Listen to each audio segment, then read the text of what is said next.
देख पराई झोपड़ी मत ललचावे जी।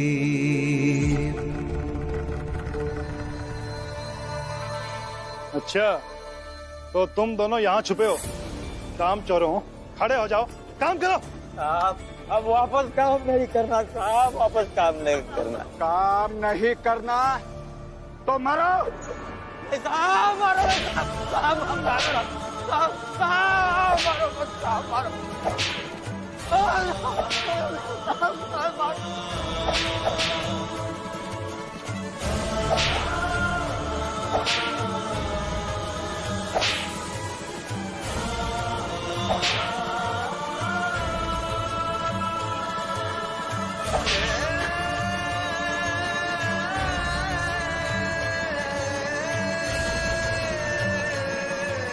काश हम गिरमिटिया मजदूर ना बने होते।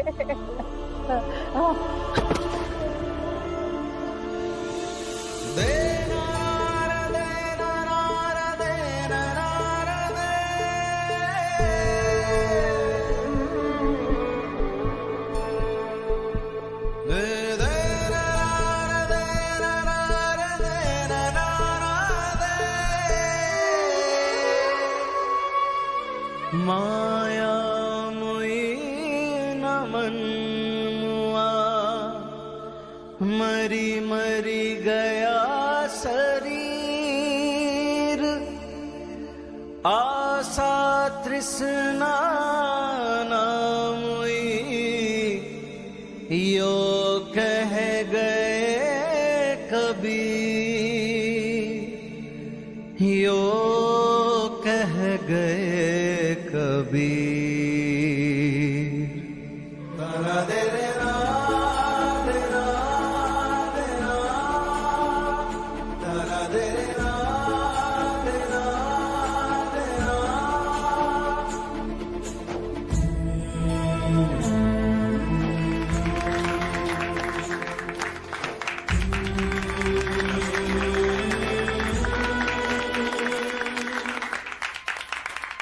पूरे 13 साल रहे हैं वहाँ मजदूर बनकर, और 13 साल तक हमने यहाँ इंतजार किया इनके लौट कर आने का। एक बार वो भीमराव हार गया तो फिर उसे उसकी हैसियत और औकात पता चल जाएगी। बहुत ज्ञानी है प्रचंड देव जी आप, एकदम उचित था। कल होगा उस भीमराव का सूर्यास्त और हमारा सूर्योदय। लेकिन उसके लिए पता है सबसे ज्यादा जरूरी क्या है? हमारा समय पर अदालत पहुंचना, तभी तो हमारे पक्ष में फैसला आएगा। और एक बार फैसला हमारे पक्ष में आ गया ना, तो घसीट कर लेकर जाऊंगा भीम के चौल वालों को, वाला की पत्नी को, लक्ष्मी को, सबको घसीट कर लेकर जाऊंगा जहाज पर। एक एक को घसीट कर ले आना, मजा आएगा। अरे भीमराव, ऐसे दौड़ते हुए कहाँ जा रहे हो? ऐसे तो भीमराव शांत और गंभीर रहता है, लेकिन आज ऐसे कहाँ भाग रहा है? अरे वो वहाँ उस चौराहे से गोपाल कृष्ण गोखले साहब गुजरने वाले हैं, भीम उन्हीं से भागता हुआ मिलने गया है। अच्छा अब समझ आया। सुना है कि भीम गिरमिटिया मजदूरों के खिलाफ अपनी चाल में लड़ाई लड़ रहा है, और वो गोखले साहब से मदद की उम्मीद भी किए हुए है। सही भी है, गोपाल कृष्ण गोखले साहब से उम्मीद नहीं रखेगा तो किससे रखेगा भीमराव? और भाऊ, हमको तो लगता है कि आज की तारीख में हम भारतीयों की आवाज अगर अंग्रेजी सरकार तक कोई पहुंचा सकता है तो वो है गांधी जी और गोखले साहब। सही बात है, और किसी में इतनी हिम्मत है कि अंग्रेजों के सामने अपनी मांग रख सके? देख लेना, हमारा देश जब भी आजाद होगा ना, उसकी आजादी में गोखले साहब का योगदान गिना जाएगा। अरे हम तो हमारी आंखों के सामने संघर्षों को देख रहे हैं। लेकिन हमारे बाद गोखले साहब को पढ़ा जाएगा, सुना जाएगा, कहा जाएगा और उनके बारे में बातें भी होंगी। और तो और गोखले साहब की बनाई गई संस्था हम लोग के लिए कितना काम करती है। हम गरीब मजदूर शोषित लोगों के लिए तो वो मसीहा है, मसीहा। हमने भी गोखले साहब का भाषण सुना था। अरे क्या बोल रहे थे वो। अरे वो बोल रहे थे और लोग खड़े खड़े चिल्ला रहे थे, गोखले साहब जिंदाबाद। नहीं, अरे इस चाल में एक आप ही तो है जो हमारी मदद करती हैं, हमारे बारे में सोचती हैं, तो आपको तो याद रखेंगे ही ना। देखा, मनुष्य को ऐसा ही होना चाहिए। हमेशा कुछ न कुछ ऐसा करना चाहिए जिससे वो याद रहे और लोग उसके बारे में कहे कि मदद के समय वो काम आया है। ऐसी ही है मेरी ननन जीजाबाई।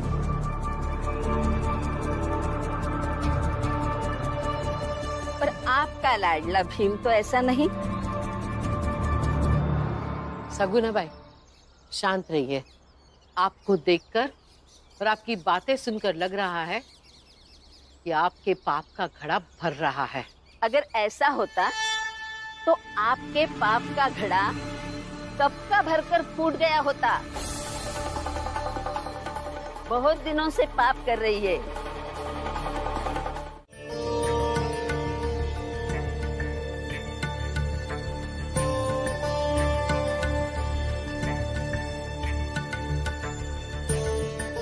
ये क्या है रमा? ये सब क्यों लाई हो? अभी कोर्ट का फैसला थोड़ी देर में आने वाला है।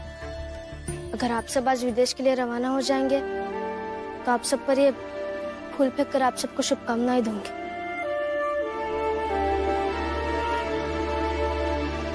और अगर मेरे पति ये लड़ाई जीत गए तो उनके ऊपर ये फूल फेंक कर उनका सम्मान करूंगी।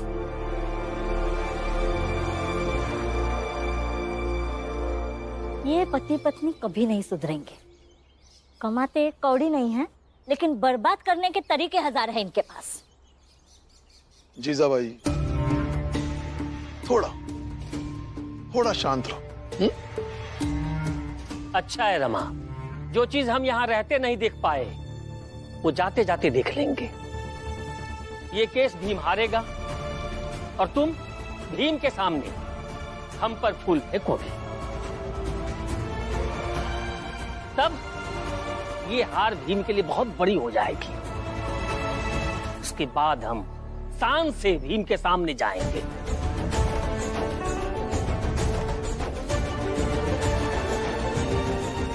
हितेश बाबू, इतने उतावले क्यों हो रहे हो? अभी इस मसले का अंतिम फैसला नहीं आया है। देखते हैं क्या फैसला आता है। बाबा, आप तो पढ़े लिखे हैं ना? अभी भी आपको ऐसे लग रहा है कि ये फैसला हमारे खिलाफ आएगा? बाला, मैं सिर्फ पढ़ा लिखा नहीं हूं, बल्कि जीवन का अनुभव भी है। इसलिए जानता हूं कि जिस कहानी में बहुत सारे किरदार होते हैं, उस कहानी का अंत अपेक्षाओं से अलग होता है। और ये गिरमिटिया वाली कहानी में बहुत सारे किरदार हैं। तो देखते हैं कि इतने किरदार क्या कर लेते हैं।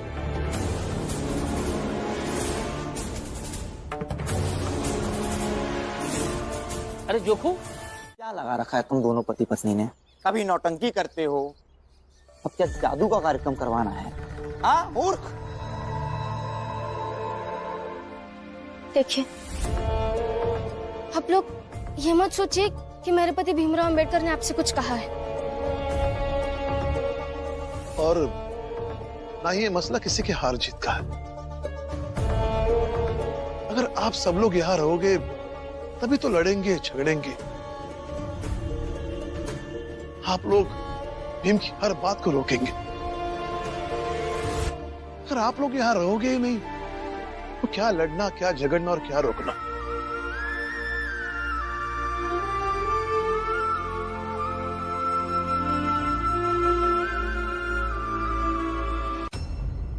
देखिए, मैं आप सबसे विनती करता हूं, एक बार आंखें बंद कीजिए। अरे लेकिन क्यों आंखें बंद करें हम? अभी आंख खोलकर सोचा है तभी तो पता चला कि विदेश जाना जरूरी है।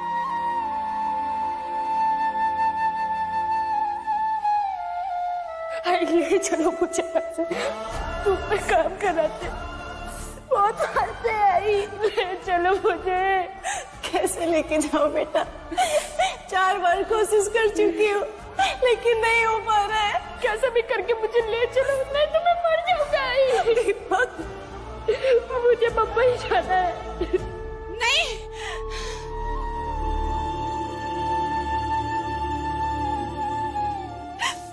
कुछ नहीं होगा दीपक तुम्हें। हम यहीं रहेंगे, हम यहीं रुकी सुखी कहेंगे, लेकिन इस चौल से वो विदेश नहीं जाएंगे। आई, हम नहीं जाएंगे। हम नहीं जाएंगे।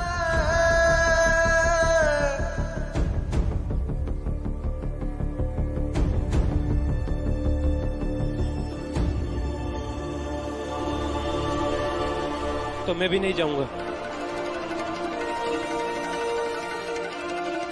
हाँ हमें नहीं जाना है। हाँ हमें नहीं जाना है।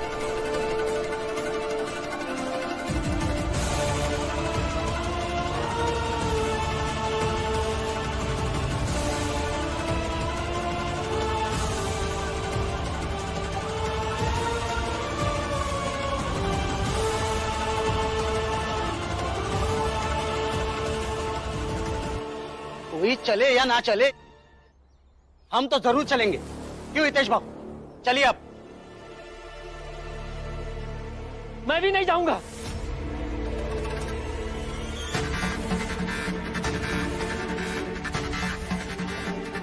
सबको लगता है कि वहां पे जाके वो मर सकते हैं, तो मैं भी मर सकता हूँ।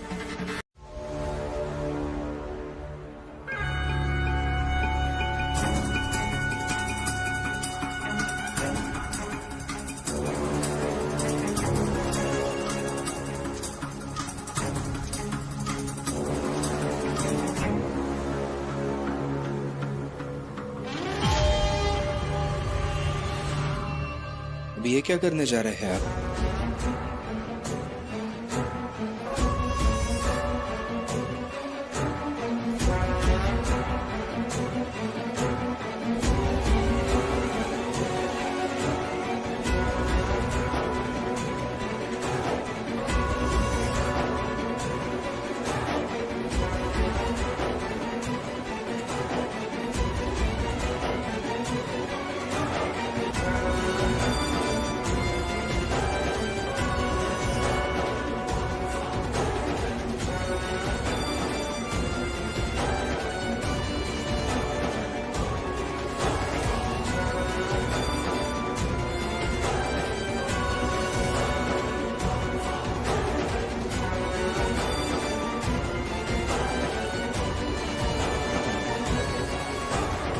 देख देख इसे ध्यान से देख। कानून की बहुत इज्जत करता है ना तू? कानून कानून कानून कहता रहता है। हाँ देख, कानून, ये घेरा कानून का घेरा है। इसे पार करने का मतलब है कोर्ट के फैसले का अपमान करना। अब इसे पार कर सकता है तो कर, आजा। हाँ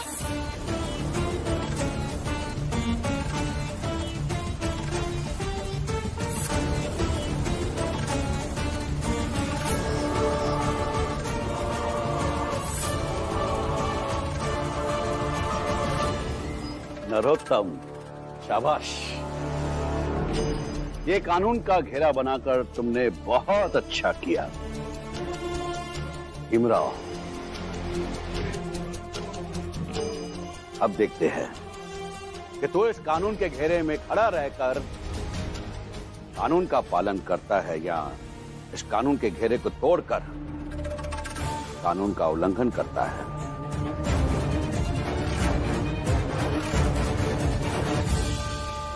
कोशिश, मैं हाथ जोड़ती हूँ, बख्श दीजिए इन सबको।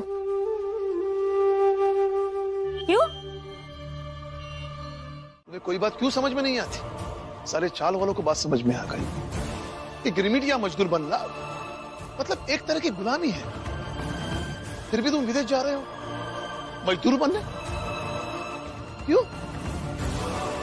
क्योंकि मैं और भीम इसके खिलाफ है इसलिए? अरे बाहर वाले मुझसे भीम से नफरत करते हैं, यहां तक तो ठीक है। तुम भी? हाँ मैं भी, क्योंकि वैसे भी आप लोगों के लिए तो मैं बाहर वाला ही हूं ना। और हाँ बाबा, मुझे सारी बातें समझ आती है। अभी अभी इन्होंने कहा ना, अगर कोई जाने से मना करेगा तो उनके लिए ये केस लड़ेंगे, लेकिन मैं तो जाने के लिए तैयार हूं। फिर तो इन्हें कोई हक नहीं है ना मेरे लिए केस लड़ने का। और इसीलिए कानूनी तौर पर मैं और मेरी पत्नी विदेश जाने के लिए वैध है।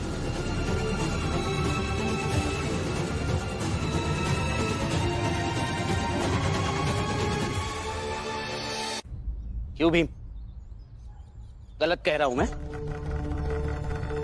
चाहो तो यही खड़े अपने सर से पूछ लो, इतने बड़े वकील है, कानूनी वैधता क्या होती है ये तो अच्छे से जानते होंगे। जोशी जी ले चलिए हमें, चलो। जी जी राजकुमार वाला, और कोई आदेश?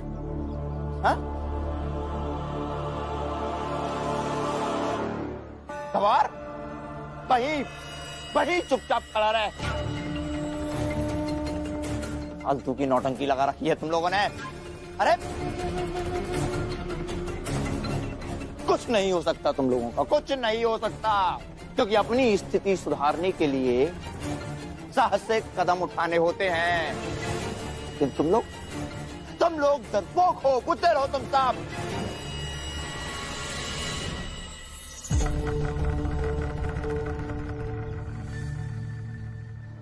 मुझे लगा था ये भीमराव होशियार है, लेकिन नहीं, ये भीमराव होशियार नहीं है, बल्कि तुम लोग मूर्ख हो। अरे जरा सा डरा दिया इस भीमराव ने और डर गए, सबके सब डर गए। यहीं मुंबई में रहो, सड़ो मरो और गरीबी में जीते रहो। हमने सोचा कि थोड़ा जन कल्याण कर दें, हाँ, तुम लोगों की मदद कर दें। नहीं, जब मेरे जैसा नेक दिल साफ नियत व्यक्ति तुम लोगों की मदद करने के लिए आता है तो तुम लोगों को लगता है कि तुम्हारा बुरा चाहता है वो व्यक्ति। और मूर्खों, इस पाला भैया, दीदी कहीं नहीं जाएगी, आप जाइए। मत भीम, अपनी पत्नी को समझाओ, ये मेरे घर का मामला है तो मेरे घर के मामले में ना पड़े। पाला भैया, आप अपनी पत्नी को ऐसा नहीं कह सकते हैं कि चल मैं तुझे दिखाता हूँ। और हाँ, कल को अगर आप इनके साथ कुछ गलत करेंगे तो? हाँ करूंगा तो? तुम होती कौन हो मेरे बीच में बोलने वाली? पत्नी मेरी है, मैं जो चाहे वो करूंगा। नहीं भैया, किसी भी मर्द को यह हक नहीं होता कि वो किसी औरत के साथ मनमर्जी करे, भले ही वो उसका पति क्यों ना हो।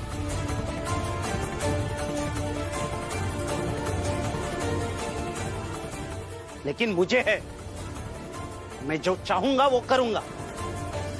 चलो। छोड़िए मुझे, कहीं नहीं जाना मुझे, मैं यहीं पर रहूंगी इन सब के साथ।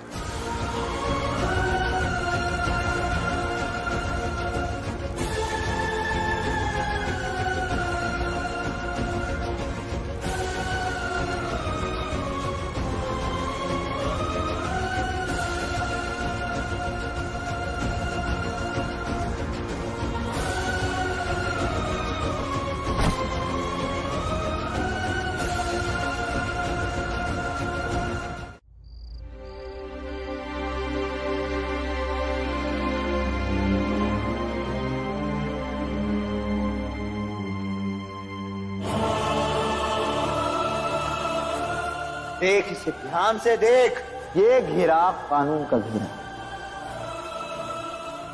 इसे पार करने का मतलब है कोर्ट के फैसले का अपमान करना। अब इसे पार कर सकता है तो कर।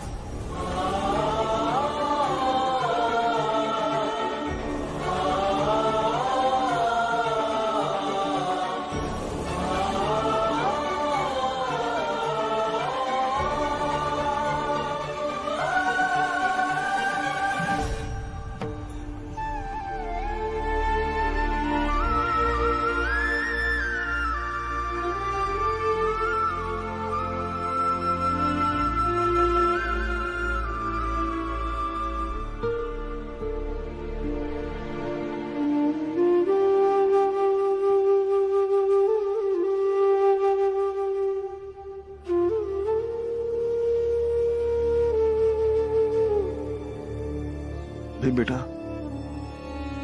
क्या देख रहे हो?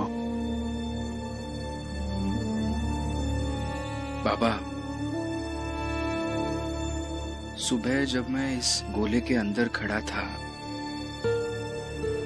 तब मैं इतना बेबस था कि चाहकर भी इस गोले से बाहर नहीं निकल पा रहा था।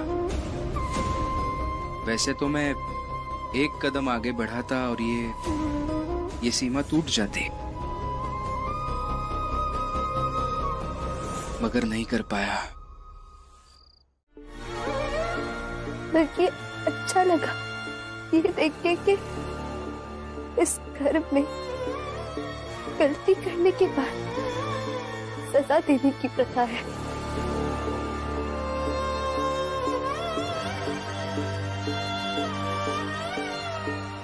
और सजा तो अपनों को ही दी जाती है ना बाबा।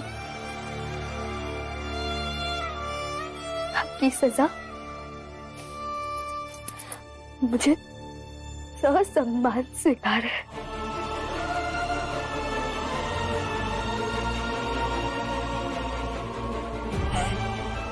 क्योंकि अब बात तो सही, अब मेरा इतना भी हक नहीं बनता जिससे मैं आप सबके साथ रहूं।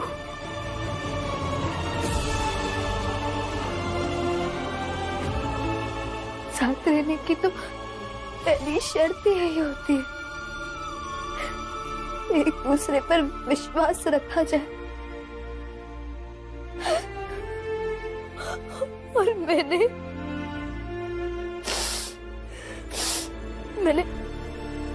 आप सब पर विश्वास ही नहीं रखा।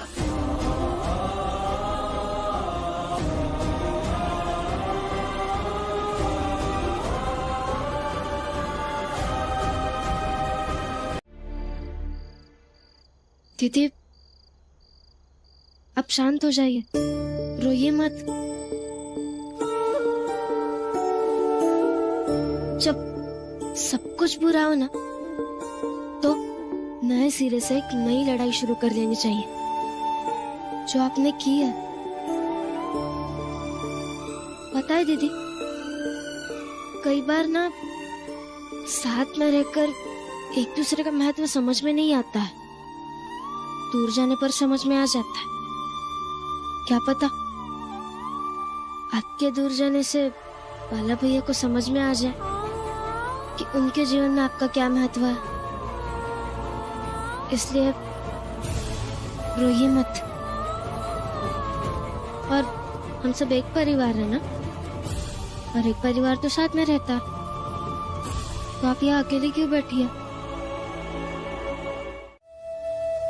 मैं खाना नहीं खा सकती। पता नहीं उन्होंने कुछ खाया भी होगा, नहीं खाया होगा।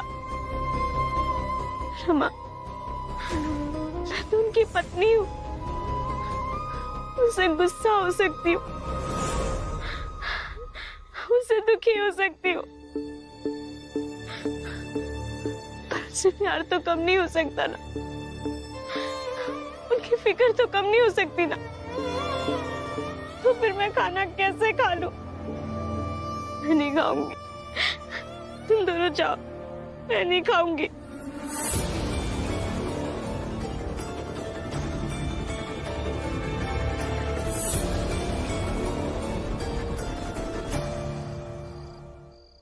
रहना है भूखी तो रहे, मुझे क्या।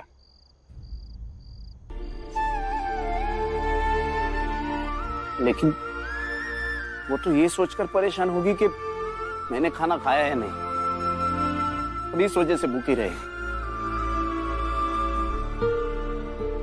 तो क्या हुआ, बीवी तो है, 4-5 दिन भूखी रहेगी तो अपने आप को ठिकाने आ जाएगी।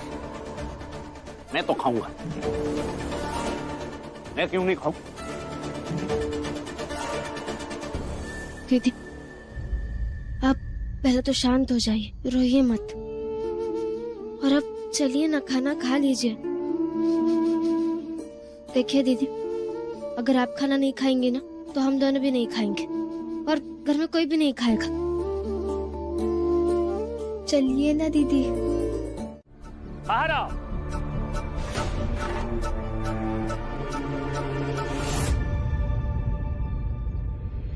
क्या हुआ? हुआ कुछ नहीं है भीमराव। मान लो कि इस चाल में कहीं से सांप आ जाए। सांप? मान लो, और उस सांप को मारने के लिए हम इधर उधर लाठी ढूंढ रहे हो, और कोई व्यक्ति हमें लाके एक लाठी दे, और उस लाठी से हम उस सांप को मार दें, तो क्या उस व्यक्ति के सामने हमें नतमस्तक रहना चाहिए, या क्या उस व्यक्ति के एहसान के तले दबे झुके कंधे के साथ रहना चाहिए? हितेश काका, ये सुबह सुबह क्या बोल रहे हैं आप? अरे जवाब तो दो।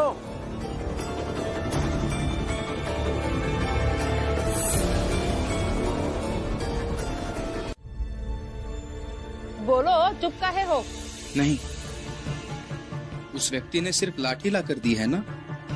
सांप को मारने का साहस तो आपने किया है, फिर एहसानमंद रहने की जरूरत नहीं है, और ना ही उसके सामने कंधे झुकाने की जरूरत है।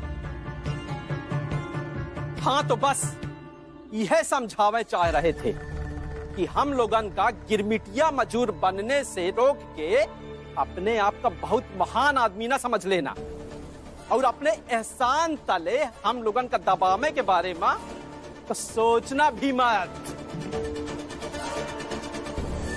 आप लोगों ने सुबह की चाय नहीं पी क्या? जनार्दन काका, इन सबको चाय पिला दीजिए। आप बेवजह परेशान मत होइए।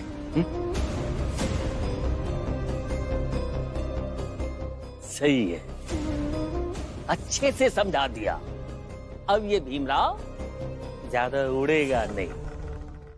अरे जीजा भाई, चाल के सभी लोग भीम के एहसानों तले दब जाते। अच्छा हो गया तुम्हें उन्हें बचा लिया।